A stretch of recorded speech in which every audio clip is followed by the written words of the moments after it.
กินยาแก้หวัดพาพลทหารไปเลาะก่อนบ่ไปเห็น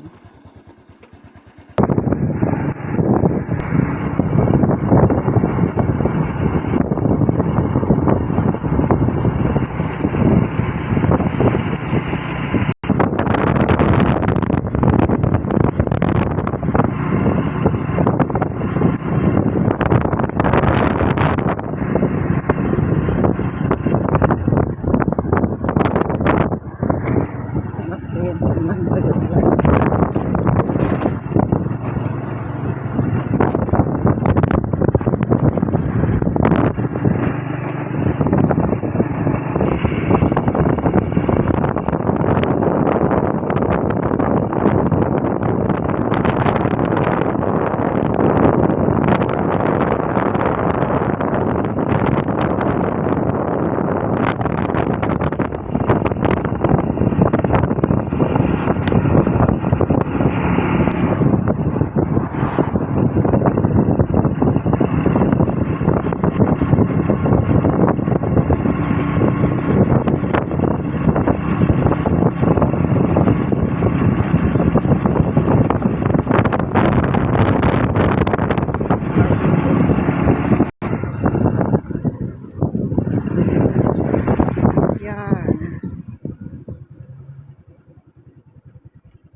จอดจนถึงด่านเขาเลย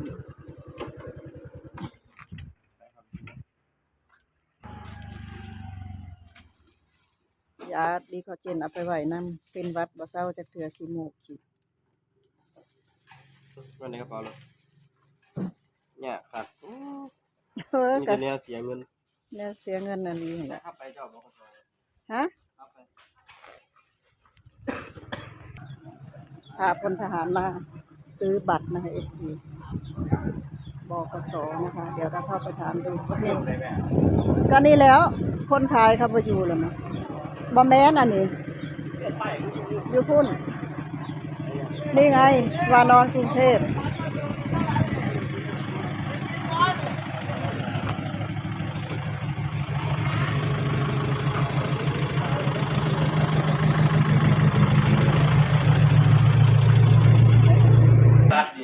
บัตรอยู่นี่แหละ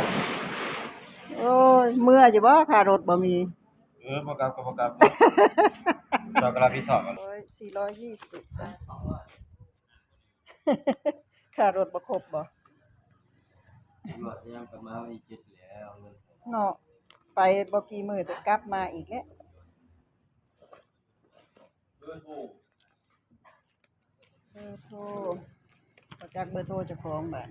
จำบ่ได้แล้วหลายใส่ละ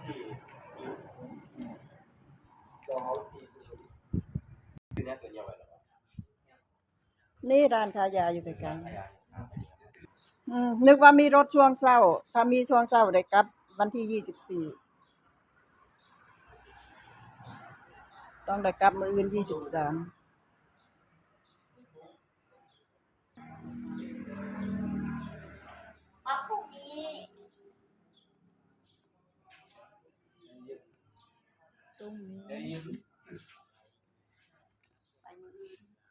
อันนี้ก็มื้ออื่นคือกันหั่นแหละทหาร2นายนี่ก็ได้เสร็จเรียบร้อยนี่แหละซอยนี่เลยซื้อจะไปซื้อหยังบ่เนี่ยฮะไปซื้อแนวกินนั่นแหละมีรถมาบ่ล่ะมื้ออื่น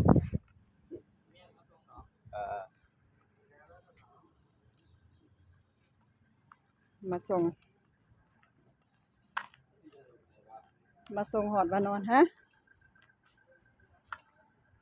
บาดมึงก็อึดมองอันนั้นแท้ร้านจะสิอึดบ่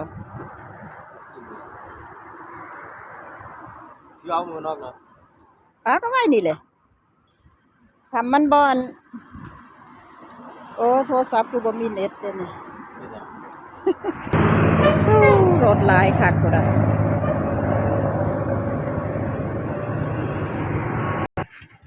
โอ้ยเกิดใหญ่กว่าคนเฮ้ยซื้อตั๋วเรียบร้อยนะคะ FC มาซื้อตั๋วนะคะ ล่วงหน้านะคะ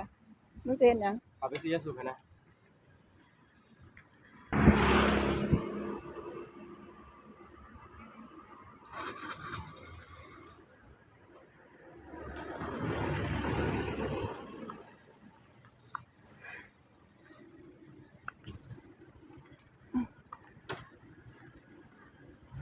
กับข้าวแรงเราจะกินอะไรดีเนาะซื้อตั๋วไว้เรียบโอ้ยพูดบิ๊กไข่มดแดงคุณนะมีแล้ว100เด้อ 100หรือ50พุ่นล่ะโอ้กับข้าวบ้านๆนะคะดูอุ้ยอะไรตัวใหญ่แท้เอาน้ำยังไปสั่งเอาดอกฟักทองนะคะสั่งเอาแล้ว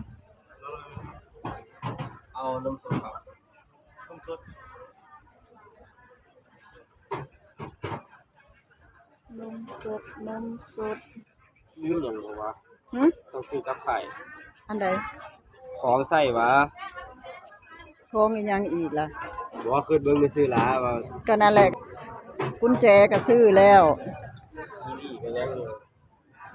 สำลีก็ยังไม่ได้แกะอยู่ หัน ใส่ของมูดิ โทษอ่ะไปใส่หยังของเขา25 บาทเด้กุญแจล็อกเกอร์ก็ซื้อให้แล้วไม้แฟนเสื้อก็ซื้อแล้วสบู่หยังก็ยังอยู่ตัว ยังสบู่ล้างหน้า2ก่อนว่าท่านแกะจะกันเดียว เอาหยังล้างค่ะ สบู่ทูตัวเลย โอ้ย โอ้เวลามันหน่อยนึง บ่ฟ้าวคือว่าเนาะ ไปสมัครอยู่หนึ่งบ่ทันก่อนแล้ว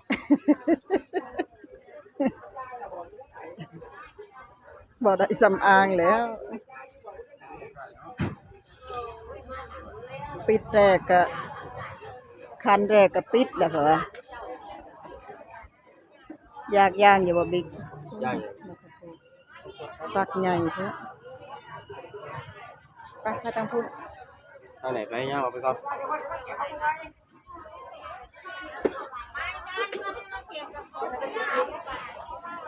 โอ้ผัก20 บาท กินบ่เป็นเนาะสะออนแล้วมันกรอบนะผักบ้านนะคะFC กำละ10 บาทหลายค่ะ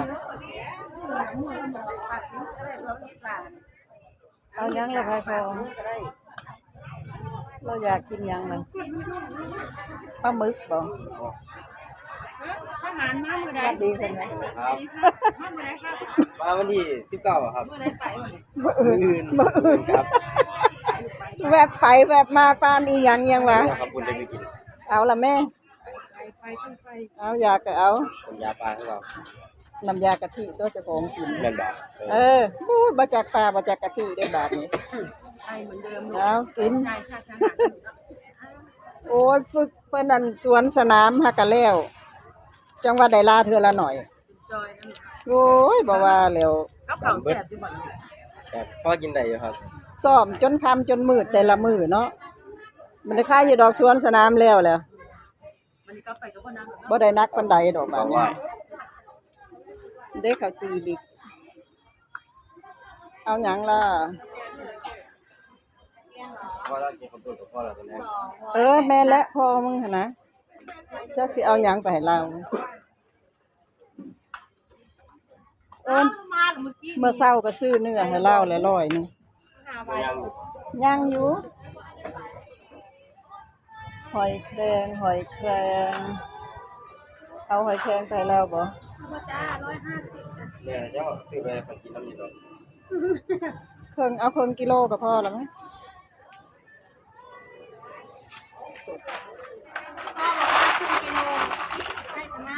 โอ้ยเขากินอันนั้นนึงดอก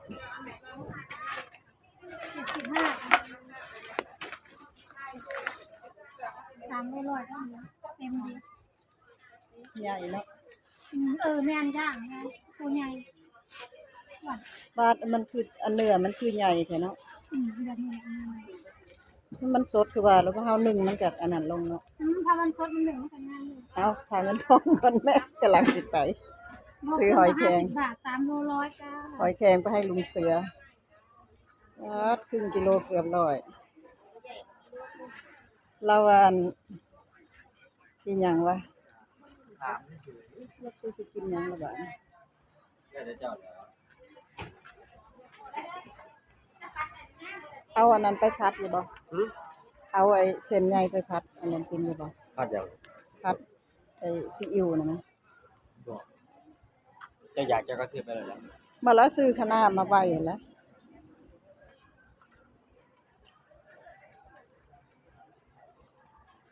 เอาขนมหวานบ่วิกนี่โอ้มักหลายปลาหวานเนาะถุงหนึงถือเอา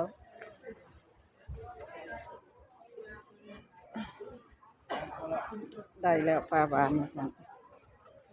ของหวานนี่ของกินอยู่แล้วเรียบเบิ่งของหวานกะทิสดแซ่บนะคะสี่เจ้านี้นะครับ เอาเจ้าส่วน รสช่องนะคะน่ากินมากเลยแต่ละอย่างนี่อร่อยมาก แม่ไปใส่จ้ะ มาทีไรก็ต้องซื้อประจำนะคะวันนี้มีมันเชื่อม บอก ด้วย ว่าเราอยากหยัง จากเหลียวแล้วถามว่า มาโหลดมาเลย เอายังอยู่บ่ โอ้ยอยู่กับพอแล้ว พอละบ่โอ้ยยานบ่มีค่ารถกลับพี่น้องเอ้ยบ่กล้ากินหยังเลย เ